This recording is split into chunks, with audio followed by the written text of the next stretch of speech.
오늘의 말씀은요, 에레미야 애가입니다. 이게 순서가 제가 하고 있는 큐티 그 묵상 중에 그 주에 주신 말씀을 가지고 나누는 건데, 이번 주에는 이제 에레미야 애가가 시작됐습니다. 아마 이 부분은 잘 성경에서 안 보던 구절들일 수도 있어요. 그래서 생소할 수도 있지만 어렵지 않기 때문에 우리가 이 본문을 조금 말씀을 보면서 오늘 우리가 무엇을 기도해야 될지 잠깐 생각해 보는 시간 갖도록 하겠습니다. 오늘은 에레미야 애가 1장 20절에서 22절의 말씀입니다. 제가 한 절, 여러분이 한 절, 마지막 절은 다 같이 읽어보도록 하겠습니다. 제가 먼저 읽겠습니다. 여호와여 보시옵소서, 내가 환난을 당하여 나의 애를 다 태우고 나의 마음이 상하오니 나의 반역이 심히 크미니이다. 밖에서는 칼이 내 아들을 빼앗아가고 집안에서는 죽음 같은 것이 있나이다. 그들이 내가 탄식하는 것을 들었으나 나를 위로하는 자가 없으며 나의 모든 원수들은 내가 재난 당하는 것을 듣고 주께서 이렇게 행하신 것을 기뻐하나이다. 그러나 주께서 그 선포하신 날을 이르게 하소서. 그들이 나와 같이 되게 하소서. 네, 22절은 같이 읽도록 하겠습니다. 시작. 그들의 모든 악을 주 앞에 가지고 오게 하시고 나의 모든 죄악들로 말미암아 내게 행하신 것 같이 그들에게 행하옵소서. 나의 탄식이 많고 나의 마음이 병들었나이다. 아멘. 오늘은요, 이 말씀의 제목을 하나님 앞에 엎드리는 삶이라고 정해봤습니다. 오늘의 본문은요, 에레미야 애가의 말씀이고요. 성경의 제목에서도 느껴지듯이 에레미야 애가는 황폐해진 예루살렘을 향한 예레미야 선지자의 애통하는 애가, 애통하는 심정을 잘 볼 수 있는 그런 성경입니다. 당시 유다는요, 우상 숭배와 하나님을 향한 불순종으로 인해서 하나님의 심판을 받았습니다. 그것도 그 바벨론에 의해서, 이방신을 섬기던 바벨론에 의해서 성전이 파괴되고 백성들은 포로로 끌려갔고, 그래서 예루살렘은 완전히 황폐한 도시로 변했습니다. 그들의 죄악된 생활에도 그들은 예루살렘에 하나님의 성전이 있기 때문에 절대 안전할 거라고 어떤 맹신하는 게 있었거든요. 그럼에도 불구하고 하나님은 그 예루살렘이 이방신을 섬기는 바벨론의 손에 의해서 완전히 폐허가 되게 하셨습니다. 그 모습을 지켜보고 있던 에레미야는요, 그 예레미야 애가 1장 1절, 우리가 읽진 않았지만 이 예레미야 애가 그 시작하는 1장 1절을 이렇게 시작합니다. 슬프다 이성이여, 전에는 사람들이 많더니 이제는 어찌 그리 적막하게 앉았는고, 라는 말씀으로 시작을 하는데요. 제가 이 말씀을 묵상하는데 이 첫 구절이 저의 마음을 심하게 울렸습니다. 슬프다 이 성이여, 슬프다 이 성이여. 그 에레미야 선지자가 그 애통하는 심경이 이 단어로 고스란히 전해지는 듯한 느낌이 들었습니다. 그러면서 어쩌면 이 애통함이 예루살렘을 바라봤던 그 선지자의 마음뿐만 아니라 어쩌면 우리가 이 시대를 바라보고 있는 우리의 마음이 아닐까, 이 교회를 바라보고 있는 우리의 마음이 아닐까라는 생각이 들었습니다. 점점 더 악해져 가고 있는 이 세상을 바라보면서 심지어 복음을 위해 바로 서 있어야 할 교회가 세상에 물들어서 복음이 퇴색해지고 있는 교회 공동체를 바라보면서 어쩌면 우리도 이 에레미야의 이 애통함이 우리도 느껴야 하는 것이 아닐까라는 생각을 해보게 되었습니다.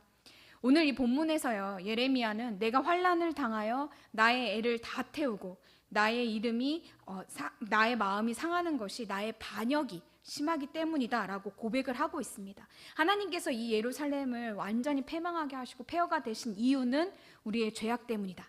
예루살렘의 죄에 있음을 인정하고 있습니다.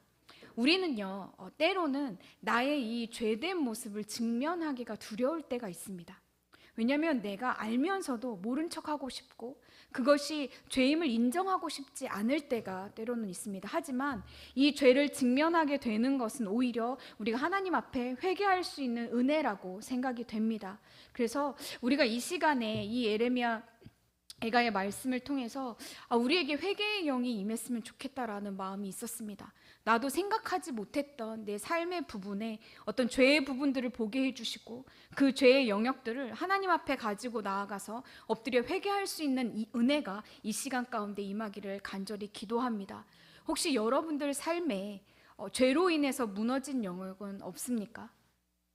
혹여나 우리의 가정이 그것이 불순종인지도 모른 채 무너져가고 있는 영역은 없을까요? 아니면 이 교회 공동체가 복음이 아닌 다른 것들로 인해 죄에 묻어져 가고 있는 영역은 없을까요? 저는 이 시간에 이런 부분들을 우리가 좀 생각해 보면서 하나님께서 우리에게 주시는 마음들이 있었으면 좋겠고 보여주시는 것들이 있었으면 좋겠습니다.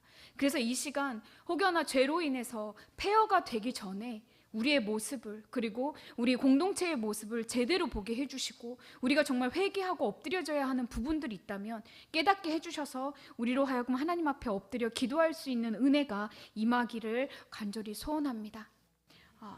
또 두 번째, 우리가 하나님 앞에 엎드리는 기도, 그 삶은 하나님을 인정하는 삶입니다.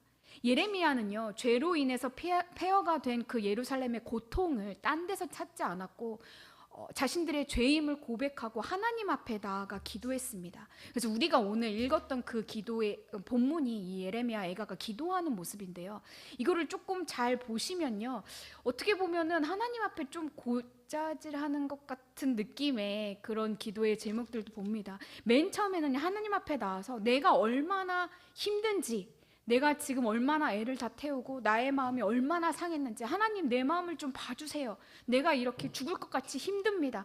밖을 나가도, 내 안에 있어도 이 죽음이 있는 것 같이 나가나 들어가나 내가 너무 힘든 상황입니다 라고 탄식하면서 이야기를 합니다. 그리고 21절에 보면 내가 탄식하는 소리를 사람들이 들어도 누구 하나 나를 위로하는 자가 없고, 아유 너네 그렇게 망하는 거 잘된 거 아니야? 라고 오히려 기뻐한다. 그런 모습을 보면서 하나님 앞에 이 애통함과 자기의 고통을 토로하거든요. 그리고 또 22절에 보면 그 바벨론이 이방신을 섬기고 있다고 했잖아요. 그래서 더 비통했을 거예요. 하나님을 믿는 나라가 하나님을 믿지 않는 이방신을 섬기는 나라에 의해서 이렇게 망하다니.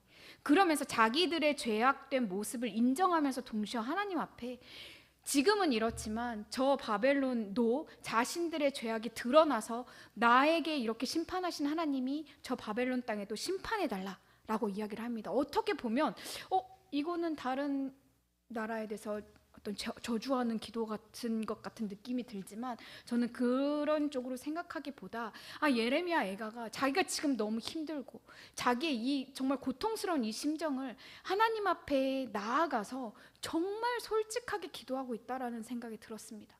때로는요, 우리가 하나님 앞에 나가는 것도 힘들지만 하나님 앞에 나아가서 기도하기를 나의 이 저 밑에 있는 모습은 감춘 채 그냥 겉으로만 기도할 때가 되게 많아요.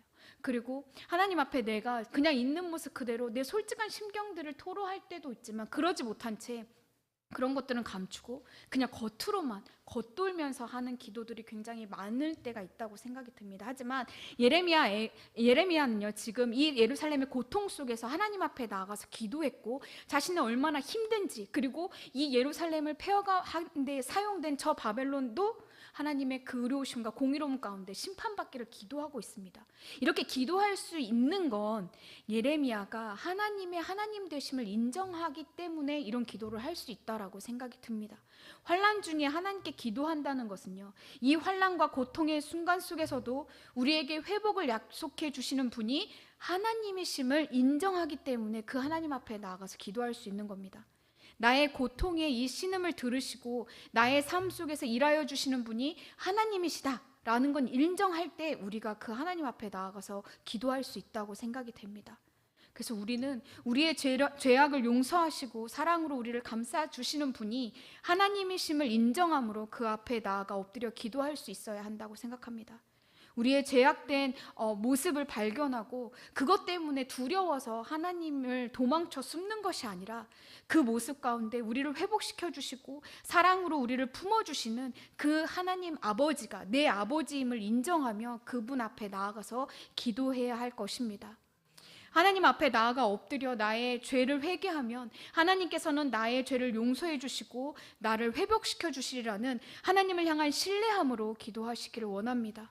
분명 폐허 같았던 우리의 삶에 천국이 이루어지는 은혜가 임할 것입니다. 그래서 이 시간에 우리가 하나님 앞에 나아가 기도할 때 우리가 좀 우리의 삶이 하나님 앞에 엎드려지는 삶으로, 그리고 그런 하나님 앞에 엎드려 기도하는 기도의 삶이 되기를 원한다. 그런데 그런 삶은 하나님 앞에 나의 죄악을 보고 그 죄됨을 회개하는 기도, 그리고 하나님의 하나님 되심을 신뢰하며 인정하며 나아가는 기도가 필요하다고 생각합니다. 그래서 오늘 이 말씀들을 생각하면서 우리가 첫 번째 내 자신을 위해서 기도할 때는 이 시간에 아까도 이야기했지만 혹여나 나도 잘 알지 못했던 하나님 앞에 불순종하고 그리고 너무나 그냥 세상 속에 섞여 살다 보니 이게 죄인지도 모른 채 했던 말과 행동들, 삶의 어떤 영역들, 그런 것들이 있다면 하나님 이 시간 나로 하여금 깨닫게 해달라고, 그래서 그것이 깨닫는 것으로 끝나지 않고 주님 앞에 나아가 솔직히 나의 그 죄를 고백하고 회개하고 돌이켜 이제 하나님 앞에 새로운 삶으로 살아가겠다고 결단하는 시간이 됐으면 좋겠습니다. 그래서 죄로 인해 드는 삶이 아니라 그 죄의 문제를 가지고 하나님 앞에 나아가 하나님 앞에 엎드려 주의 얼굴을 구하는 삶을 살게 해달라고, 우리가 이 시간 나의 모습을 보면서 회개의 영이 이 자리 가운데 임하기를, 그리고 하나님의 주의 얼굴을 구하는 삶 되게 해달라고 본인 삶과 우리의 가정을 위해서 먼저 기도하도록 하겠습니다. 기도하시겠습니다.